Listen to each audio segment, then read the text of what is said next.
வணக்கம் friends, welcome to round about Gates YouTube channel. எல்லாரும் எப்படி இருக்கீங்க? நல்லா இருக்கீங்களா? ஒவ்வொரு நாளும் ஒவ்வொரு கோயிலை பத்தி டீட்டெயிலா இந்த சேனல்ல பார்த்துட்டு வரோம். இன்னைக்கு நம்ம பார்க்க போற திருக்கோவில் வேங்கடமங்கலம் எனும் ஊரில் உள்ள அருள்மிகு திருவேங்கட பெருமாள் திருக்கோவில். இந்த கோயிலை பத்தி டீட்டெயிலா தெரிஞ்சுக்கலாமா? திருவேங்கட பெருமாள் தேவஸ்தான வரலாறு என்பது ஒரு சுவாரஸ்யமான களம். ஒவ்வொரு கோவிலுக்கும் ஒரு வரலாறு உண்டு. அதே போலவே நமது திருவேங்கட பெருமாள் கோவிலுக்கும் ஒரு கதை உண்டு. வேங்கடமங்கலம் என்ற பெயருடைய ஒரு பொதுவான கிராமம் ஆன்மீக ரீதியாக திருவேங்கடமங்கலமாக மாறிய கதை இது.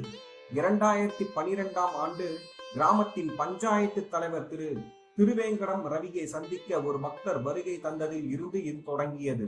அந்த பக்தர் கிராமத்தில் விஷ்ணுவிற்கு கோவில் கட்ட வேண்டும் என்று பஞ்சாயத்து தலைவரிடம் தனது விருப்பத்தை தெரிவித்தார்.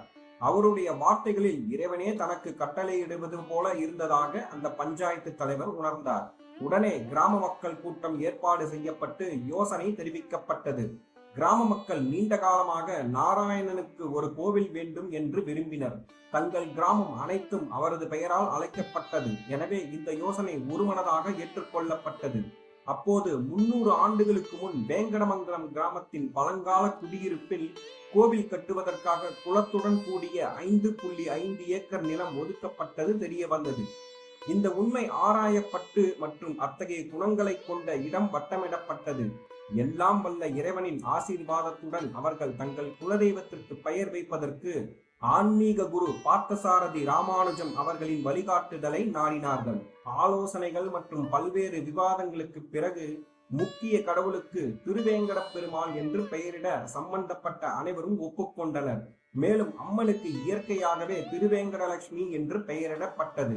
ஜூலை 2013 அன்று ரோகிணி நட்சத்திரத்தில் சன்னதியின் அடிக்கல் நாட்டப்பட்டது. அன்றிலிருந்து ஒரு நாளைக்கு 2 முறை பூஜைகள் நடைபெற்று வருகின்றன. ஒவ்வொரு விழாவும் சிறப்பாக கொண்டாடப்படுகின்றன. விஷ்ணுவை சுற்றியுள்ள கதை என்னவென்றால், ஒவ்வொரு யுகத்திற்கும் நாராயண பகவான் தர்மத்தை பாதுகாக்க பல்வேறு அவதாரங்களை எடுத்தார்.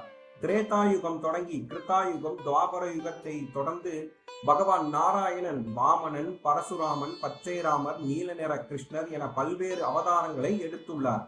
இந்த யுகத்தில், அதாவது கலியுகத்தில், மகாவிஷ்ணு கருநிற வடிவம் எடுத்து திருப்பதியில் ஏழுமலையான் என்ற திருவுருவத்தில் உருவெடுத்ததாக கூறப்படுகிறது. இதை கருத்தில் கொண்டு திருமலை திருப்பதி தேவஸ்தானத்தின் பிரதி வடிவமாக இந்த கோவில் வடிவமைக்கப்பட்டுள்ளது. விமானம், அர்த்த மண்டபம், மகா மண்டபம் என்று அனைத்தும் உள்ளது. அதன் அருகில் கருடாழ்வார் சன்னதி இருக்கிறது. வடக்கில் புனித குளம் உள்ளது. இது 2.5 ஏக்கர் பரப்பளவில் நீண்டுள்ளது. கிராமத்தின் எல்லையில் திருவேங்கடலட்சுமி கோவில் உள்ளது.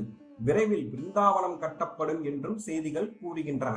மீண்டும் ஒரு நல்ல பதிவில் உங்களை சந்திக்கிறேன். இந்த வீடியோ உங்களுக்கு பிடித்திருந்தால் லைக், ஷேர், சப்ஸ்கிரைப், கமெண்ட் செக்ஷனில் கமெண்ட் செய்யவும். நன்றி, வணக்கம்.